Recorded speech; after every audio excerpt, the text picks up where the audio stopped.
button. There we It's go. on the left side. There you go. Okay. You're making And this more and more intimidating. listen, this is just so it's formal and all that. No, it's not. You're not in any sort of issues at all. I will read you your rights so you're aware of them. Okay, since you're talking with us. Okay, like I said, you're not in any sort of issues or problems. So you do have the right to remain silent. Anything you say or do can be used against you in a court of law. You do have the right for an attorney. If you cannot afford one to be appointed to by the state at no cost if available. Do you understand these rights? I do. Okay. So this conversation is going to be related to an individual called Bob Schmigel and your possible type of relationship you have with them. Just so we try to figure out some things. Now, Okay. if I'll ask you before we start any sort of questioning, if you do want a lawyer here present, feel free to do so. This is not any sort of criminal interrogation. This is to get basically your statement.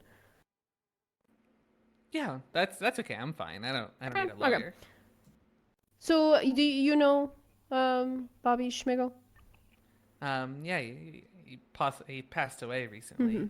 Okay, so you're right. That's. I didn't want to start off with that. Okay, because that's a very sensitive topic. Even though it was a public thing, I wanted to make sure that, kind of smooth it out. So if you didn't know, it wasn't that harsh on you. So you were aware that he passed away a few days ago. Yeah, I was a little disappointed because we were pretty good friends, and I didn't make it to a box in time, which kind of shattered my heart into pieces. But I didn't even get to say goodbye. I think that happened with a lot of people. I think truthfully, a lot of people didn't have an Yeah. opportunity to go say hi, from what I understand, which was unfortunate because I know a lot of Very dear friends unfortunate. wanted to say their final goodbyes. So Even we didn't get there on time, and To be I fair. got there pretty, like 5 minutes into the request from dispatch regarding the whole thing. So I think they just transported him to the morgue pretty fast, unfortunately. So you said you guys are good friends. How long have you known Bobby? Oh God, Bobby was one of the first people that I met when I moved to Los Santos, and that dates clear back to September of 2021. And prior to you knowing what happened, when was the last time you talked with Bobby? An hour to 2 hours before I found out Was this in person? on the cell phone. Okay. And let's talk about that phone call. How did he sound like? Did he sound normal? I will say he was acting a little different, but it didn't seem like troubled different. It just seemed like Bobby different. He was a loaded gun. He was never the same. Every time you talked to him, it was always different. So, but I did notice he was acting a little bit out of character, but it wasn't enough to make me say, "Hey, are you okay?" It just we're seemed interrogating somebody. Toby, what does it silly, look like? goofy Bobby. He was supposed to do a performance for me at Dean's World because I'm on a campaign trail with Kevin Ram. And so I called him, and he told me that he would do it. And that was the end of our first phone call, which was about 2 hours before he passed away. Story changed. About an hour, maybe a little more, maybe like an hour and a half. I gave him a second phone call, and I was asking him if he could meet me at Dean's World so that we could set up and everything. And he kind of changed his answer. He said, I want to be there, but I'm not sure if I'm going to be there. And we kind of got into a slight argument because I told him, I said, this is really important. I need to advertise that we're having a little event down here. I need to know if you're coming or not. And he said, I really want to be there. He always called me VD. He said, I really want to be there, VD. He said, but I'm not sure if I can make it. And that was worrisome at first. But then he started talking, and he started saying things like, you know how I am. He said, good old Bobby Beats, never on time, never reliable, which God love him, but that was true. He was always late. And if you told him to meet you at 6, He might meet you at 7 if you're lucky.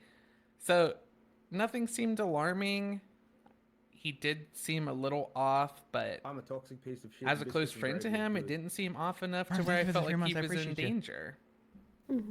What exactly made you feel like he was off? Was it just because, we kind of changed what he said before, or was his voice something that he said specifically?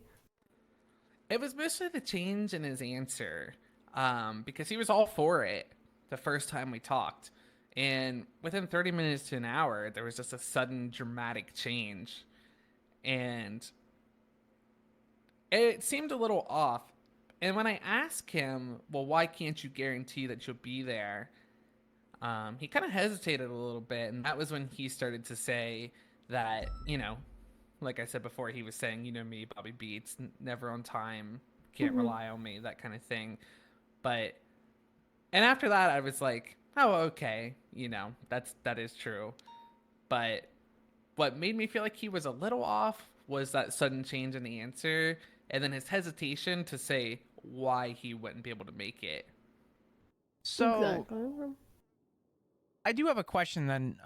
Seeing as you guys were close, did Bobby ever have any? You know if Bobby had any enemies at the time? Did he ever talk about people that maybe he was having problems with? People that maybe were worrisome that he didn't bring up, or was he a lot more to himself? I feel like Bobby was a lot more to himself from what it sounds like, but maybe not. Yeah, he was a little more to himself. There were even things that he went and talked to me about. He really did keep to himself a lot. I honestly had never heard of Bobby having any problems. As far as I know, he wasn't a gang, so I'm sure that probably does come with some of its own issues, but that's probably expected from something like that. But personally, everywhere that I've went with Bobby, everybody seemed to love him. Everybody always greeted him. Everybody always wanted to talk to him. And he seemed to have a pretty consistent friend group too. Like I would always see him with Walter Mellon. So it seemed like he knew who his family was and never really seen any issues. Okay. All good.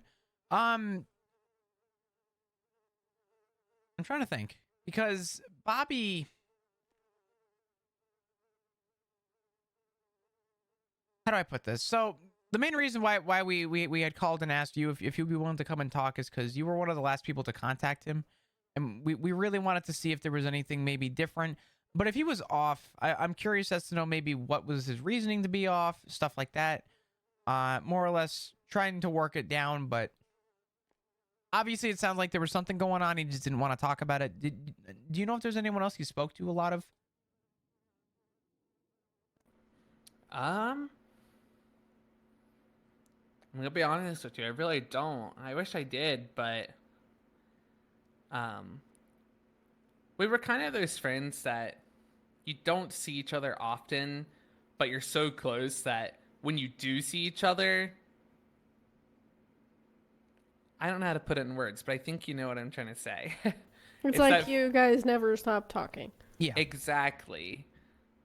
Yeah, of course.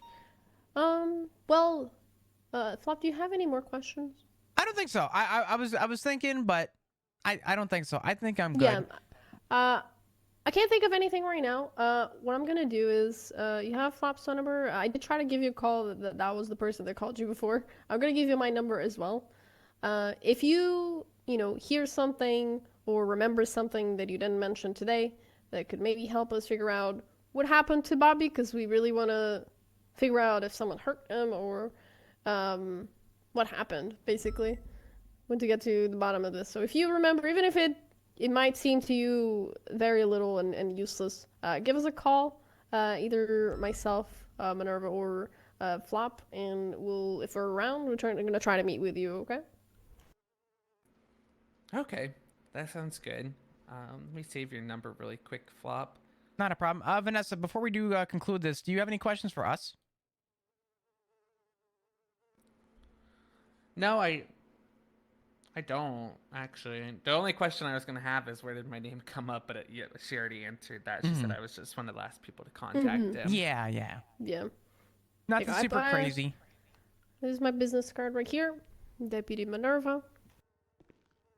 Yeah, if you remember anything, just give us a call. I know that Bobby had a lot of friends, so we don't want his death to just be forgotten without at least we trying to figure out what happened to him.